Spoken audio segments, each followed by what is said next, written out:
If you listen to the show, you already know that we cannot exist without our sponsors. They are the ones who make things happen behind the scenes. So let's acknowledge Fuji Sports. We've been working with these guys for a while now, not only as far as this podcast is concerned, but also at the Roll Academy. We've had their gear. I personally use their gis. What a phenomenal product. Yeah, I mean, jiu-jitsu, judo, MMA, tape, bags, anything you need for your jiu-jitsu journey, you can find at fujisports.com.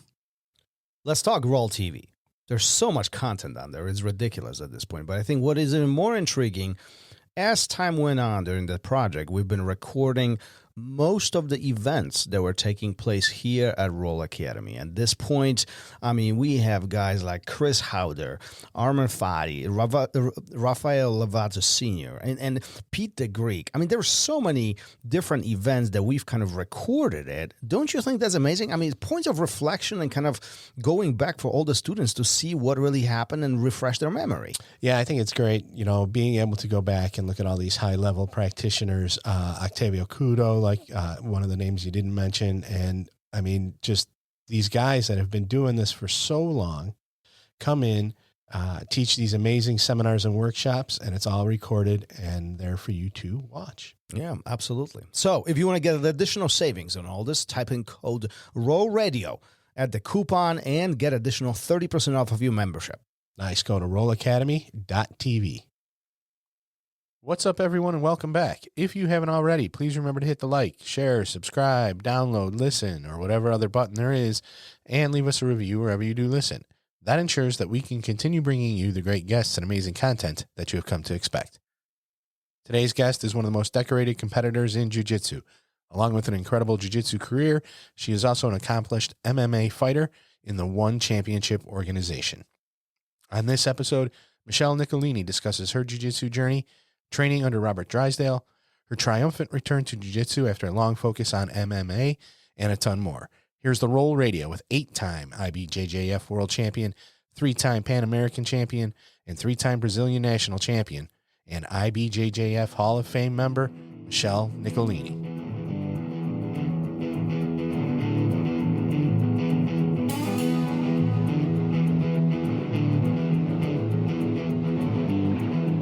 Welcome to Roll Radio.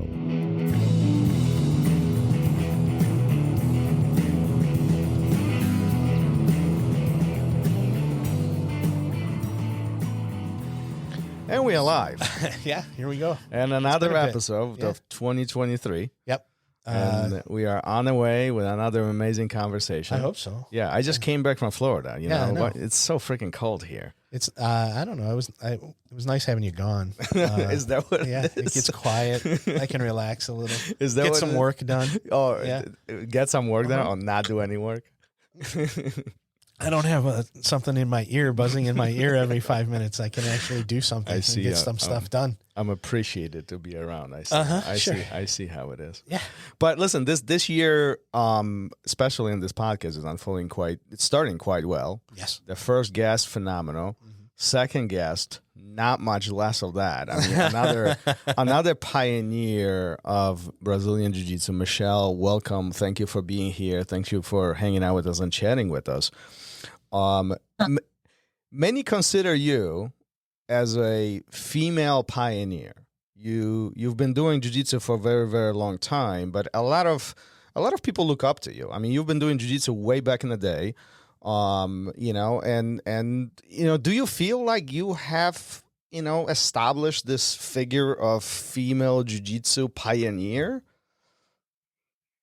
Hello, guys. Hello, everyone. It's a pleasure to be here with you guys. First, took me a long time to realize that I was inspiring people, you know, especially like other women because I think that before me, there was other girls. But I think jiu-jitsu was not in the spotlight in that time, you know. Yeah. So took me some time to realize I was like inspiring. Yeah, I mean, I do think that it's interesting how, at least, you know, like we do jiu-jitsu, we don't think about what other people see. And then we notice through the accomplishments that we've done, people start looking up to you, and it's interesting how our actions impact other people, right? Yeah, and then I start to get like, because of internet as well, I start to get more messages about people. Sometimes parents message me, my little daughter, she look up at you, stuff like that.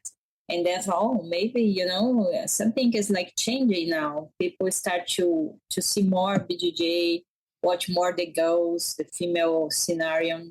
So it's pretty cool, to see how this just like grows so fast. Who did you look up to? Who was your female figure?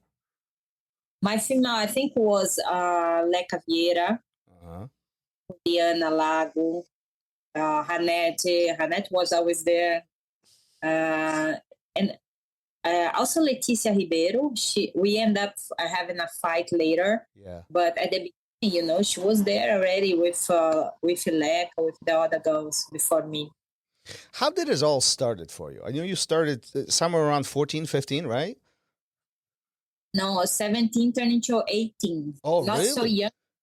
Yeah, not so young for a Brazilian girl. The girls that I used to compete against, they start when they are very little, like 3-4 years old. Like Mackenzie, like Luana Zubir, or Kira, Bia Mesquita. They all start really, really young. But back in the days, 20 years ago, I didn't know what it was Jiu-Jitsu. So I was doing other sports in school. And I start martial arts with capoeira. It's a Brazilian kind of martial arts. But I was not so happy because I want to compete. I wasn't that age that I want to prove to myself or prove to others. So I was looking for another martial arts to do, and I thought about judo. That's when I met Drysdale for the first time, and we are friends. And he was living in America already, and came into my city because his mother is from my city, my hometown. We met, and then he said, you should do jiu-jitsu instead judo. Judo is a bit boring. And then I said, what is jiu-jitsu? So I went to a school, not so many girls. And then I invited a girl to go with me because I was super shy. And so in the first class, I just love it, when you don't understand nothing, but you felt like that's for you. So I felt like that. What was that feeling when you step for the very first time, the very first day, you go to that academy, you go to that school, and you step on the mat for the very first time? What is different between jiu-jitsu, capoeira, and then judo, or anything else that you've done in the past? Jiu-Jitsu is, the lifestyle. All the people hang out together, especially here in Brazil. Is a bit different because we make friends for life, And then I went to that small room, all sweating, everybody, a lot of guys. And you do one movement and everybody, yes, very nice. Keep it doing. That's right. And then I don't know, I feel like you get more motivated. But I didn't have a gi. I just have my regular clothes on. And I think it's the feeling that everybody smash you, but you understand one thing. And then you want to go back in the next day to try this one thing again.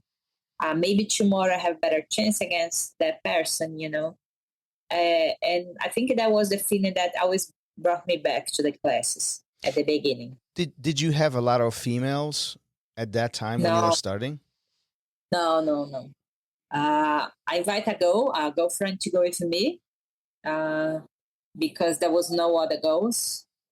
And this was hard, because I was small.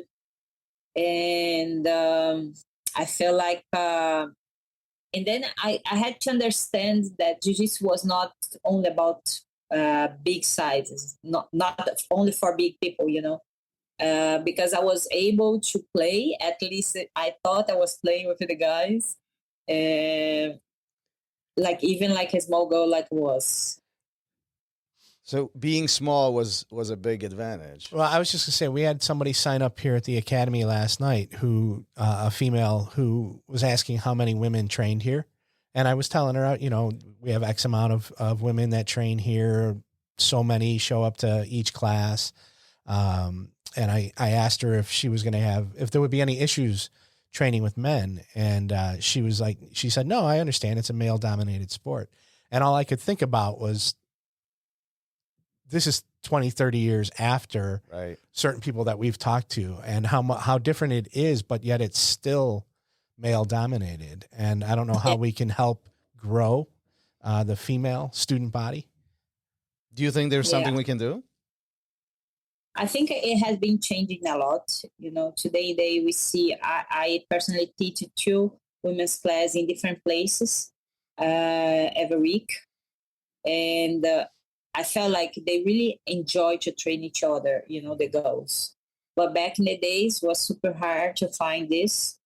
I was black belt when I found other black belts to train with, female black belts. It took a long time. And I think to help others is like by promoting, by having in your school a safe, a welcome place for women as well. Sometimes just like making like I don't know, maybe a changing room with flowers. Something that can attract more girls. It's like the place, the gym is like, it usually has Muay Thai, has boxing or other things that all male dominate. So if you put a flower, if you paint the doors like a pink, just to demonstrate that they are welcome, girls are welcome, they have a space there. It starts maybe to changing the scenario of the gym, at the gym. Yeah, if you walk into our female locker room, it's full of pictures, and they've made it's much different than the male locker room. The girl locker room is very different than the men locker room. So but go ahead.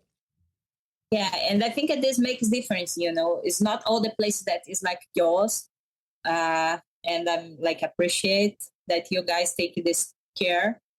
But unfortunately, today they still have a lot of abuse cases that the guys take advantage of, because it's like 1 or 2 girls training and they are beautiful and they are, they look hot. And then the guys, they want the girls, It should not be like this as well, I don't think I would like my family training in a place like that, So just think to be more respectful, the girls are like your partners, not to see the girls like female, like attracted to the others like this as well. I don't know. I think respect shows a lot where is a good place to train or not. Yeah, and all that, I think, I'm confident all the sources from the culture in that academy. How do we treat each other? We don't look at each other as necessarily as male, female. We look at each other as training partners. You help me, I help you, and the dynamic is very different. But all that starts on top, right? All that starts from the instructors and goes down. Is that? Yeah. Do you agree? Yeah, I agree. In my place, when I was like lower belt, I was maybe the only girl training. Because this girl that I invite to go with me, she didn't keep training she never kept training. And then I was in this place for 3 months, and then Robert moved back to Brazil and he started training, teaching in my city. And soon he moved back. I started training with him as a white belt. And then he never gave me one advantage because I was girl, was like even worse for me. He always pushed me too much.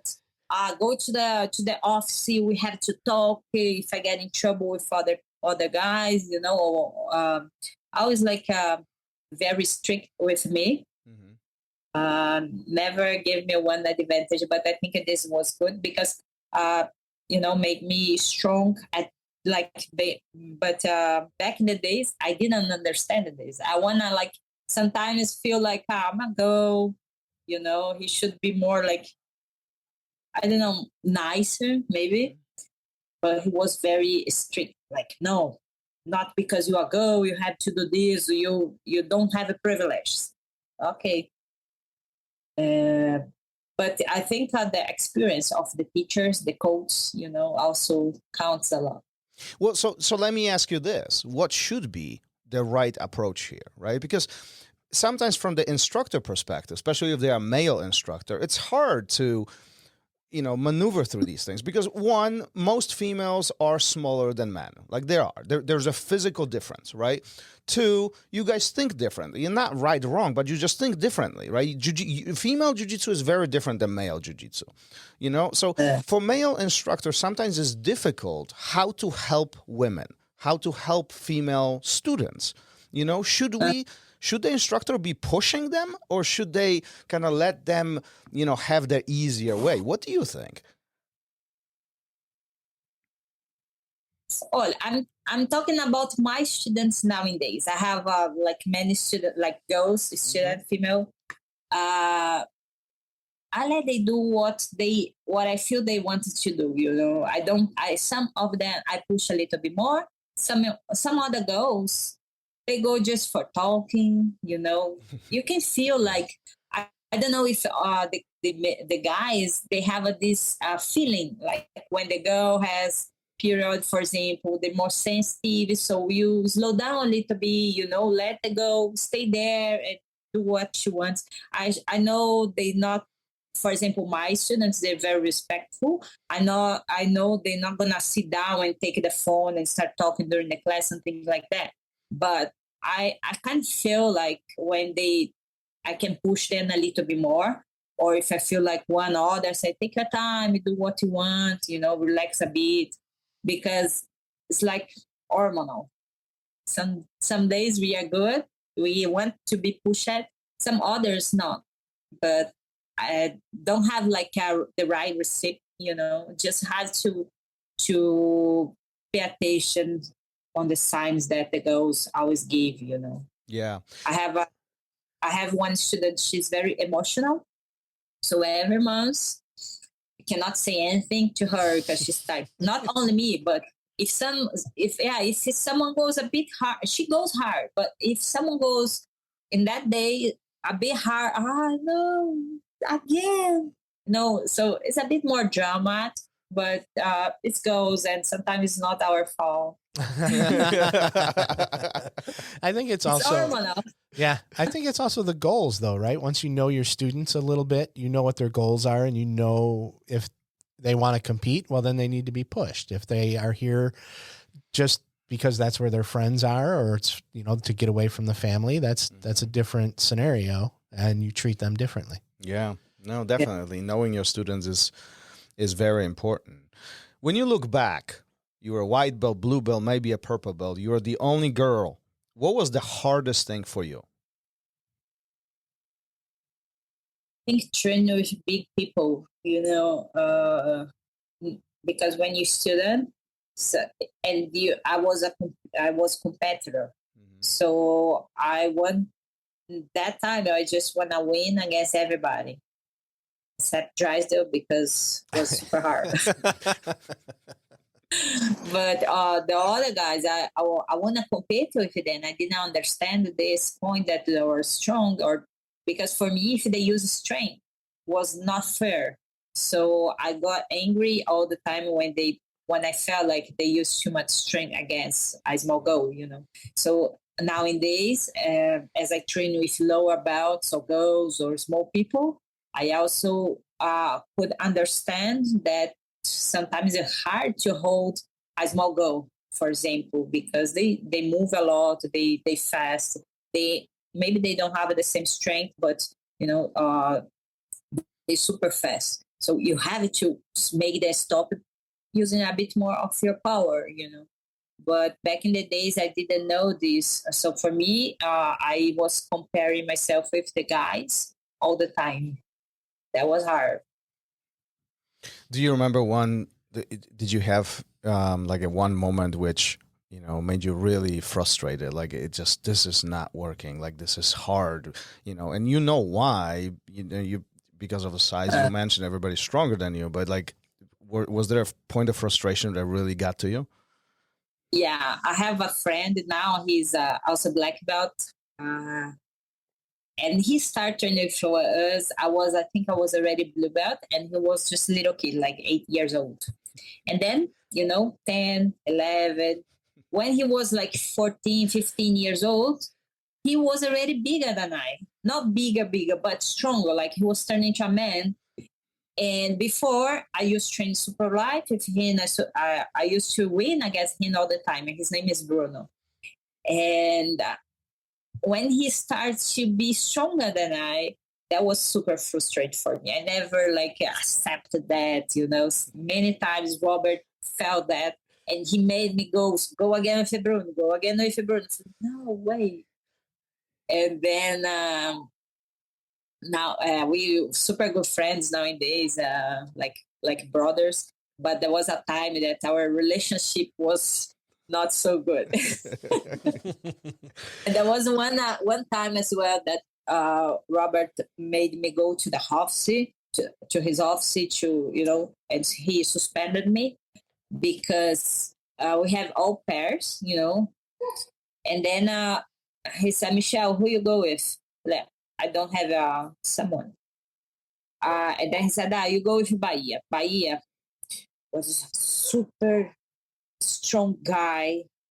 And I think he was white belt, and I was brown belt. And he said, you go with Bahia? I said, no, I don't go with Bahia. Not today. I'm like, I don't go with Bahia. I was 53 kilos as 113 kilos. For my whole life, I was this until 2010.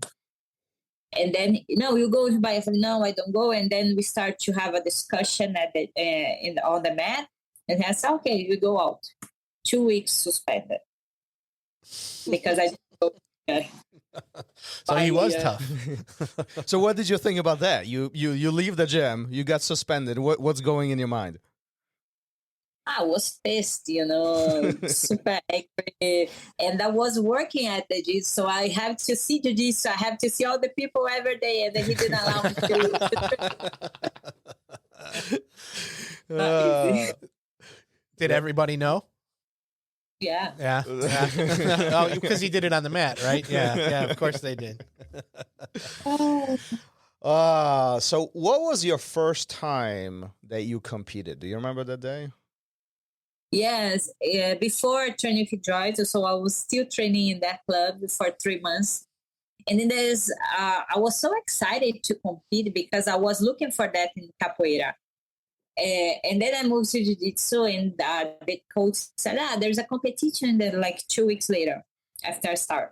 Okay, I do it. So I lost. Then there was a small competition in my city. And then he put on 2 other internal competition just for the team. I try again, and I lost. I lost all the 3 competitions I did at the beginning. And then I said, that was fun, but I think competitions are not for me. And then I decided to not compete my whole life again.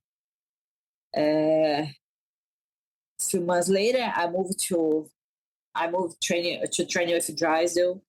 And I told him, no, I'm going to train, but I don't want to compete again because, I got frustrated. Competition's not for me. And then, after training a lot, and then he started talking and motivate me to compete again. And then one day I decided to go. So what was the first competition after that break? What was the first competition again? There was a small competition in near to our city because in Brazil we have competition every weekend. If you have money to afford, you can compete every weekend. Since the white belt, I think we compete most of the weekends from white to blue belt. When I got purple, then there was more space because there was not so many purple belts. Mm-hmm. But white and blue, I could compete every weekend, almost every weekend. So what was going in your mind? The first competition after the break, like you stepping onto the mat, you had this break. There were concerns over there. Robert convinces you to go again? What's in your mind? I think I thought like, I'm training with better people. I felt like ready, I understood a bit, because let's be honest, like 2-3 weeks of training is not enough, that was like not sure that I could do good, maybe by luck, but so after that I said, maybe now it's time for me. I feel ready, I have training a lot and spending more time at the gym. So I think my mind was like a little better after that break. And how did it go? Then I won. And after I won that one, I start to win everything. Like just win. And then, it keeps you motivated. Yeah. I won a lot. White belt and blue belt, I've won, I think, everything. So what's the more important, winning or losing? Nobody likes to lose, right? But it's so important, Yeah. When I win, I won. I go back to the gym and nothing to talk or anything. If you lose, then Robert was a pain in the ass again. Sensing a theme.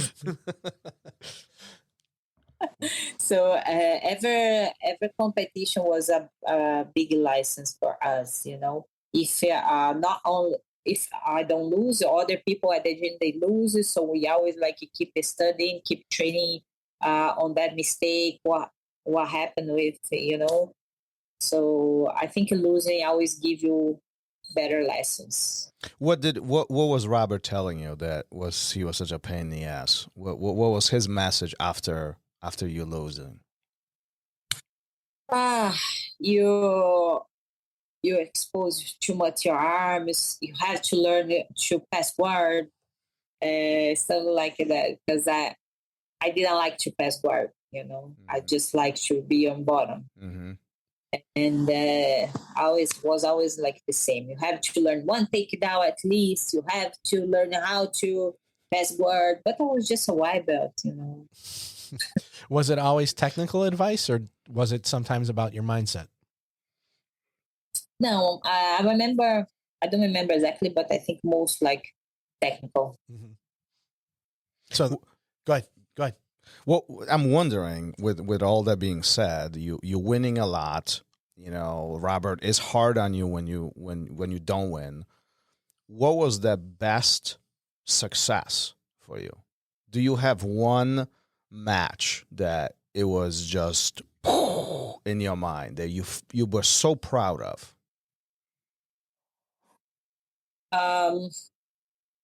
I think there was many competitions in the Hawaii, let's say blue belts that have like 1 or 2 girls that we always end up in the finals, me and this one other girls. And the finals were like always on fighter. And then I went to, my first Worlds was in 2002. And I just had to be promoted to the blue belt, the first Worlds. And then I decided that I go because I think I got promoted in May because was our like kind of national. Mm-hmm. And then 1 month later was the Worlds. So I decided to go. But then I lost. I was super nervous and I lost in the first or second fight. The next year, I went back as a blue belt, and then I won the Worlds. And I think every time when I won the Worlds was like a special for me, because when you train Jiu Jitsu, you just want to be world champion. World champion, I want to be world champion. You don't know how it's going to be after. People imagine their life is going to change. So as a blue belt, I said, I want to be world champion. And then because Robert was already world champion, so I want to be like him. I want to copy him in everything. And then, I think when I won the Worlds as a blue belt was very special. Do you remember that? Do you remember that final match? That moment when you found out that you are the winner. You are the world champion. You achieved your goal. Yeah, I think I had 3 fights. That was in Rio de Janeiro. I had 3 fights. In the final, won by a jungle. And but I think I was like very dominating the whole 3 fights. I felt super good that competition, and I felt like that was very good. So besides your jiu-jitsu success, your venture into mixed martial arts, you step into the ring and a cage and you put gloves on and you try that. Why trying MMA? Why was that important to you versus continuing with pure jiu-jitsu? I love jiu-jitsu. That's no doubt.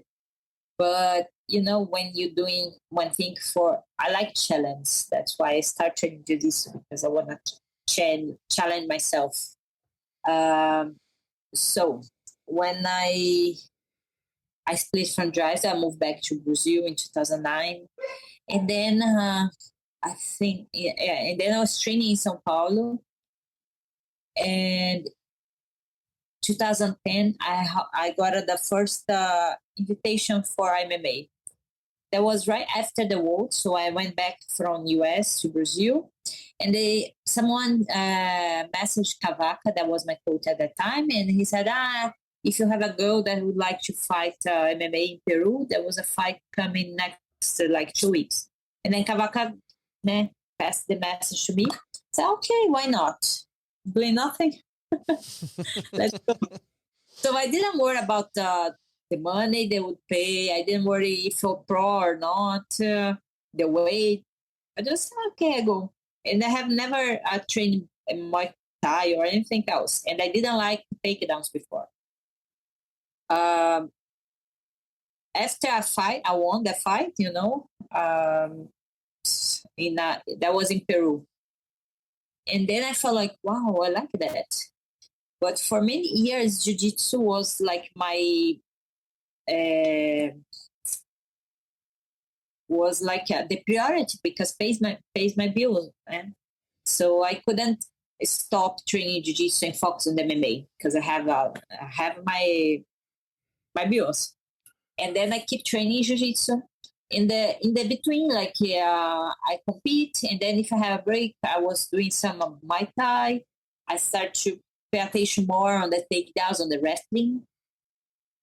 That was not so common in Brazil. We don't have wrestlers here. Very few nowadays. So I start training more in the between the big competitions. In 2011, I did my second MMA, but never professional. I have to do the people at the gym. They try to help me with the MMA training, but it was not a specific training. It was not a specific gym for MMA. In 2014, I think I have 2 MMA fights, but the same, jiu-jitsu still paying my bills. In 2016, I was doing a seminar tour in Asia, and then I was dreaming, I want to stop jiu-jitsu. It's a bit late already for me. And for me, was like, even like I was going in the finals in the Worlds, and I was like, okay, let's go more. Was a little bit like this. The girls that was coming, they were like 10 years younger than I. Like Mackenzie was on fire. Tammy was messy, they are like, they want to win the Worlds as I want before. So I feel like I lose a bit of this fire. And during this tour in Asia in 2016, I went to Evolve MMA and Chatri in the last day of training there. I was there for 1 week, and then in the last day, he came to me and he said, I have a proposal to you. I want to give you the contract for one championship. I want you to move to here and live and train here in Singapore. And so, wow. And, they would, he offered me a good salary, so I could do this move to MMA in a safe way for me in that time. So I was there, and that was excellent for me, because as I never had much time to focus on the stand-up game, on the Muay Thai or boxing or whatever. So I stayed there for 2 years, and we trained in Muay Thai every single day. So it's like I was the best that I could imagine in that time, you know.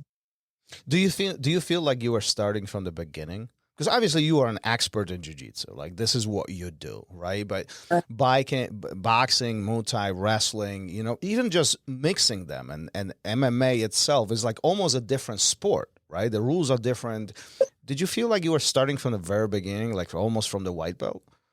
I feel like I did at the very beginning, because, as I said before, in 2016, I already knew how to pass guard, how to play on top, but still my passion still was to play guard. Yeah. So for me, I have to adapt. I have to change a bit of my game, because I was a guard lover, you know. So I had to learn the stand up, takedowns that I knew feel, but I didn't like connect with the stand up, you know. How you're gonna approach to the person, how you're gonna escape from a punch and do a takedown, stuff like that. So I had to learn the very, very basic things. So let me ask you this. A lot of students, you know, as they go through white, blue, purple, especially purple and up, they develop a style. They like things, they don't like things, and so on, right? And then it's very hard for many students to learn the other things that they don't like. So like, let's just say somebody's a guard player. They do not like takedowns.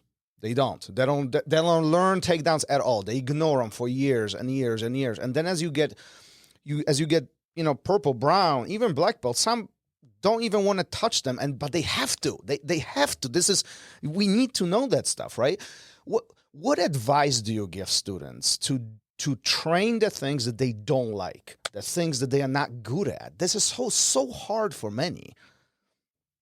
Yeah, you know, now, because I went to this, you know, this happens to me as well, because I just ignored takedowns for almost my whole life in BJJ. And nowadays, when I teach the girls, when I teach seminars, I always show something from the stand-up, because it's super hard if you just block. If you say to yourself, I don't like takedowns, I don't need to play takedowns, I don't need to learn anything from the top, you know, because you have to, you know, one day you're going to find yourself in that situation. For example, if you want to try ADCC, for example, you really needed to learn how to play on top, you know, how to play from your feet. So it's very important. Don't just block, you know.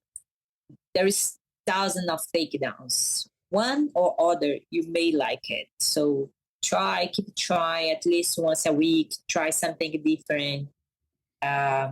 For me, I was like this, especially for passing guard. And Drysdale always say, like, you have to pass to the opposite side where people are weak, defending guard. So nowadays, my best side to pass guard is from the left, when people don't know how to defend so well. So I think I'm just like very grateful, because I had like a coach that I was pushing myself to like the very limit. And I try to teach my students, like, cover a little bit of everything. You said that Robert was pushing you almost to the limits. Have you ever felt that point where you want to quit? You were like, done, this is too much for me? Oh, for sure, many times. And not only Drysdale, but I think as much as you give in training, more they want, you know. So you train hard, like for the worlds, for ADCC. So the coach always think they can push you a bit more, you know. That's good. That's good. I agree. That's good. Challenge is good, right? Challenge makes us do more things. Gary always says, we can do hard things. We can do hard things. You can do hard things. You can do hard things. Yeah. So you took a long time off from BJJ competition. and then just went back recently and did really, really well. What was it like? We talked about stepping on the mats for the first time as a teenager. What was it like going back after that break? Going back as a master too was so fun, and nowadays my mind is different than it was before. Mm-hmm. I always receive message from people that say, I would like to see you competing again. I never had a chance to compete, to watch you competing in Rio. And then, I don't know, was just fun for me. I don't know if I win or if I'm going to lose, but it's just my mind is different now. I want to give the people the chance to fight, to do a good fight, I always trying my best. But I think at this, we can keep motivate more and more goals. If you look at your mind right now today, after the Rome competition, after the Europeans, and your mind 20 years ago when you were the white belt and you were saying, I want to win everything. I want to compete. I want to win. What's the biggest difference between 20 years ago and today? Like I said before, Jiu Jitsu was my work. I felt like I had to win to get sponsored, to get to open the doors for seminars, for classes, to help my team. But now it's different. I already building my way, so I go more for fun. I still I think I don't want to lose as well, but I really enjoy more nowadays that I don't put myself too much pressure, I don't at all. I think I just before, because I train, I spend the whole day training. I feel like I have to win. And now it's different. I don't know. I just feel like this pressure went out, What do you tell your students if they put so much pressure on themselves, especially females? What do you tell them to not to put that pressure, to enjoy it more? In 2007, I won the Worlds first year in US. My weight as of 115, and the open class for the first time. And so 2007 was, I think, Michelle, Nicolini, everywhere, 2008, I put myself so much pressure that I couldn't barely make my weight for the Worlds. I didn't make weight. I think I got just to compete the open class, because the pressure in my mind, there was everybody wants to see me winning again. They expect me to win. And that made me so bad. I was down of energy. I didn't want to train. I felt like I don't want to do because of other people. But everything was mental. And that was the worst year for me. Also, we had moved to US, and that was in that adaptation, young, very young. So nowadays, when some of my students say, I want to compete, go and have fun. Later, in a few years, you're going to decide if this is what you want or not, or if you're doing for have some more adrenaline or something. But for now, you just should go, try your best, but no pressure, I encourage them to compete. I think everyone should compete at least once or twice or three. But competition make you strong inside of you, because only people that has competing knows all the feelings that they can manage inside them. It's stomach, butterflies, or I don't know. You cannot sleep the night before, stuff like that. Everything you eat, you feel bad. So you must compete to understand your feelings, this emotion. What's worse for you, the day before competition or the day off, like few minutes before you go in? I have no problem. Fair enough. Yeah, I learned how to deal with this. Even like when I have to make weight for MMA, for example, I'm super good like cut or staying without food. I can stay long time, so I'm not like, you can ask my coach now. He always like say like I'm easy with.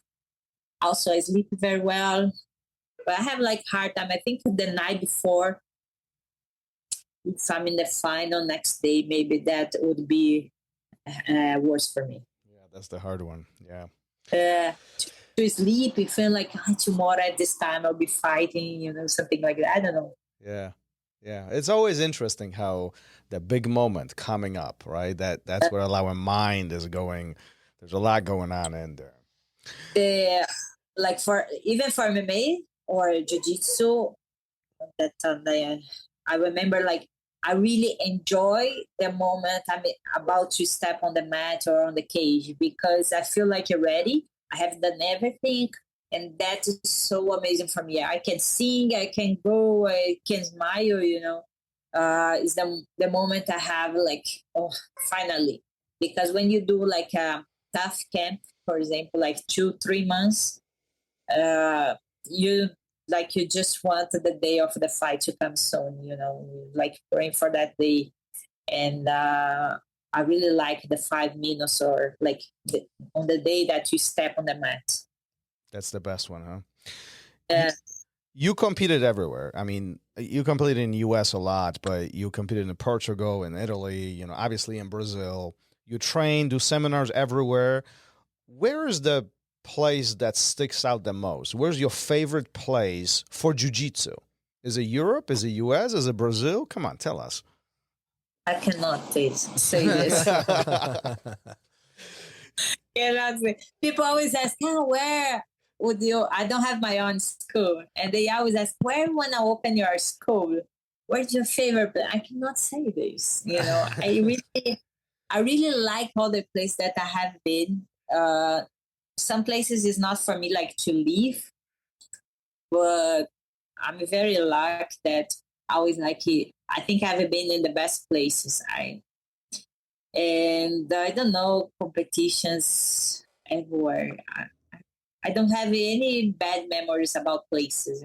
I really enjoy the people. That it's good to be hosted by someone. Because they take me to like nice restaurants, nice places to visit. It's like just amazing. All the places, very lucky. So are you opening your own academy? That's my next question. You brought that up. Yeah. I was expecting to have something maybe this year or later next year. Oh, good for you. That's nice. Awesome. That's awesome. That's good for you. It's always good. For me, it's always good to see somebody who's accomplished so much and made such a huge impact on people in jiu-jitsu to have their own place. I think that's not only accomplishment, but also like you can make it your own. And I think that is important. You can really create your own place, your own culture around it. And, I hope you do. I hope you do. I wish you the best of luck there. Thank you. Absolutely. Listen, we're almost an hour.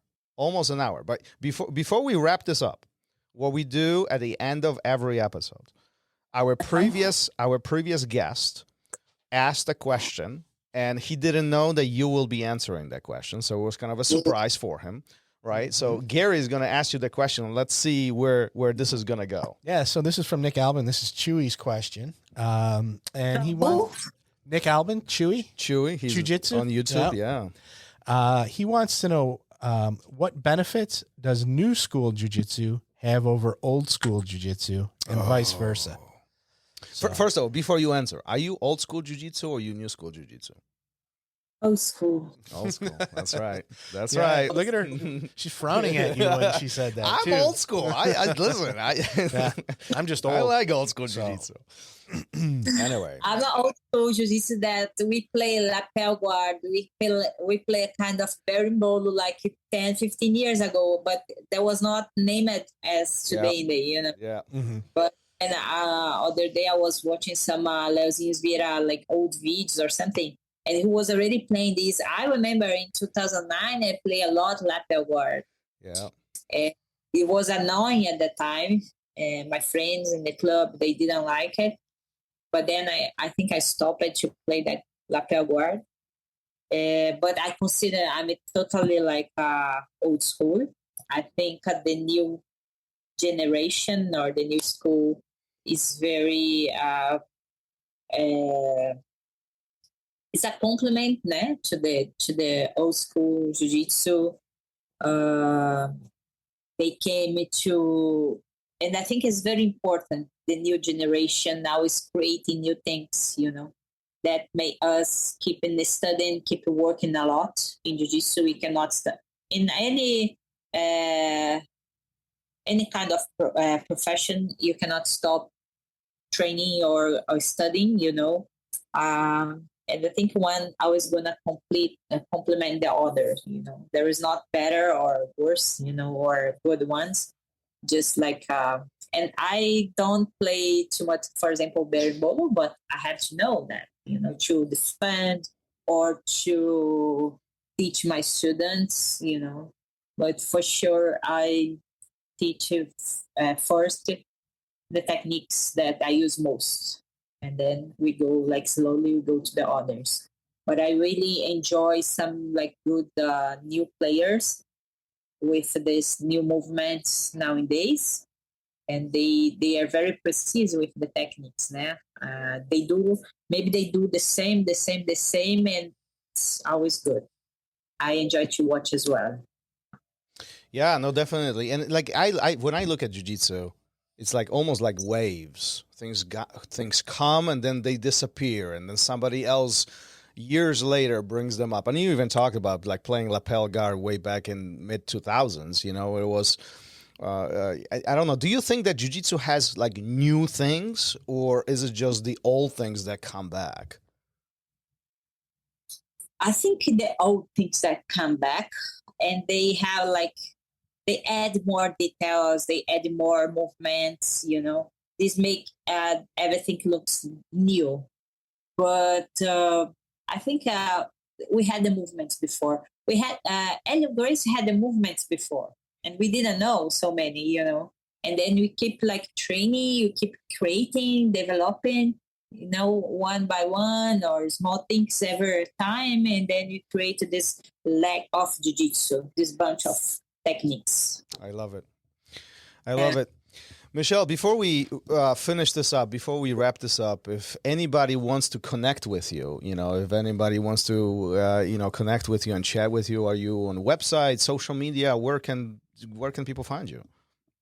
If they want to train with me, I'm training at the Mansmaia Place in São Paulo, Brazil. Everybody's welcome to stop by if you're in Brazil. Next month, I'm going to have a women's camp, 2 days camp in Santos, São Paulo as well. Only for girls. It's the 6th year that I'm doing this camp, open only for girls all over the world. Everybody's welcome. Then I go to Europe for 2 weeks, Austria, then I go German and Sweden. So can join any of my seminars. I'm posting on my social media all the time. My Instagram is open. Can check it out, can message me, and I always answer people. Well, and we'll make sure to post the links in the notes of this episode. So if you guys want to connect with Michelle and perhaps take advantage of some of the camps or seminars that she does all around the world, feel free to do that. I'm sure it would be phenomenal. So 6 years, huh? 6 years. Wow. Yes. Good for you. Good for you. I was struggling with fingers. You can't even count on his fingers. Look at that. That's phenomenal. Good for you. That's awesome. That's awesome. All right. What What is this here on top of your table? This? Yeah. That's me. That's me. That's his little bobblehead. Hold on, I'm gonna come closer so you can see it. Oh my god. Super fun. Someone gave you? Yeah, I got it from my students. I think it was for my birthday. It was for your birthday. Yeah. They made a little bobbly head, and